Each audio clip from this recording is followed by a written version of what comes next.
ubu rero turafise uwo turaba nk'abantu twumva yuko Imana yatwitoreye, nk'abantu twumva yuko Imana yatugiriye vyiza ikaduha no kubibona, ikaduha no kubikenguruka. Ariko rero uvuze uti Imana ndayemeye mu buzima bwanje, Imana yaranyitoreye, ndavyemeye, ndayigize iya mbere, ndayishize hejuru. Kuninahaza Imana haje n'ivyo bisigura. Kuninahaza, kuyigira nini, kuyishira hejuru, kuyiha ikuzo. Umaze kubigira uko birafise ingaruka. Hariho ingene uca wigenza, uca utangura kuba intungane. Mu Kirundi bavuga ngo usaba umwiza mugasa. Ko iyo Mana ari Imana y'urukundo, Imana y'ikigongwe, Imana ikunda abantu bose, Imana itarindira ko mugenda kuyisaba ivyiza imbere yuko ibibagirira. Nawe ucuja muri uwo mugambi, ubwa mbere na mbere icyo utangura kugira no kutibagira. Hajya igitabo c'amategeko nta kindi kivuga. Ntimuze mwigere mwibagira ivy'Imana yabakoreye. Nimwabona umukene mukabona impunzi, nimuze mwibagire yuko namwe mwabaye impunzi muri Isirayeli.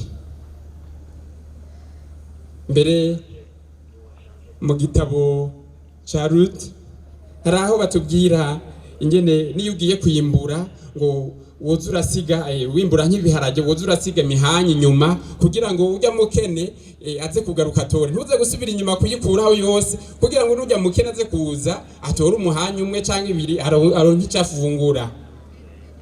No kuvuga ko nawe wagowe ukaba mu mahanga, ukaba ari cifunguro gaca mu bugaragwa, ukageragezwa. Nawe ubonye ubugowe umutegere, umenye ingene wigenza. Iyo Mana rero y'urukundo niyo turiko turakenguruka uyu munsi.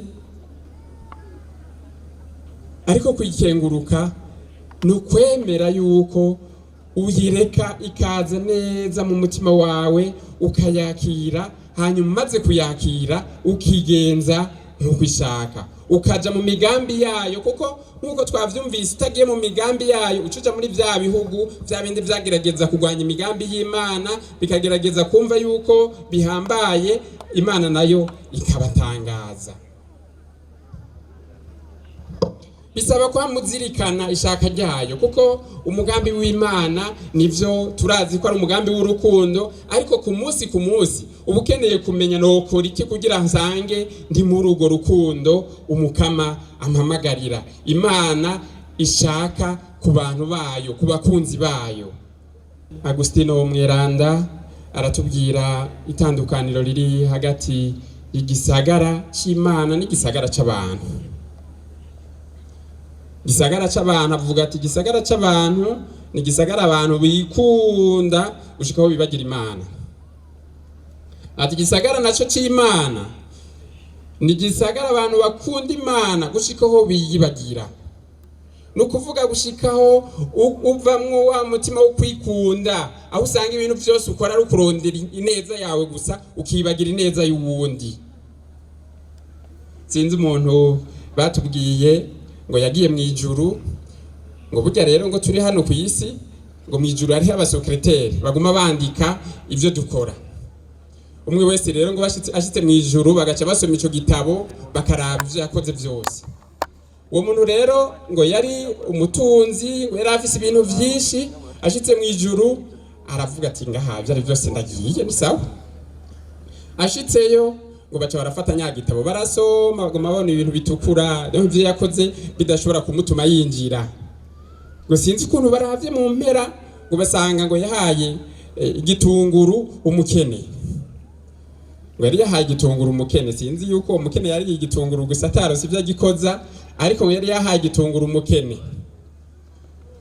Ngo babonye rero ko ico gitunguru yagihaye umukene, baca baravuga ati ntaco wewe ni winjireyo. Umva ngo yari mu nyenga, bavuga ati nufate rero ico gitunguru kugira ngo abe arico wuririrako. Agiye kurira haca haba abandi bantu bari mu nyenga kumwe nawe, baca bashaka gufata amaguru ngo nabo burirane nawe.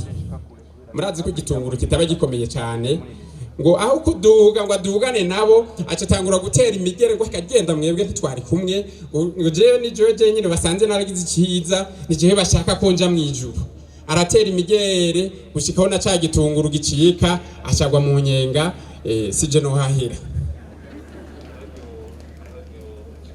No kuvuga yuko uwo mutima wo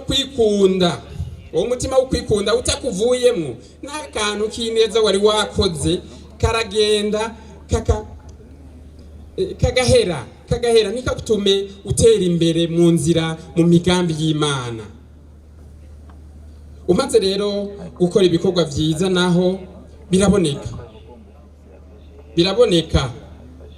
birabonekera nko muri iki gisabisho turimwo, aho umuntu ubona yuko yugurukiye Imana kandi ashaka kurangura ishaka ry'Imana.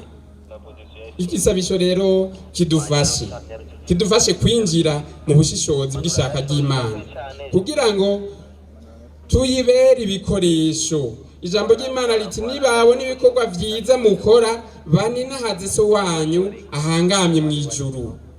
Imana yaradutoye, muga Imana igitoye ishaka yuko igutora ku neza y'abandi bose. Amakungu akabona ati natwe reka tugarukira Imana.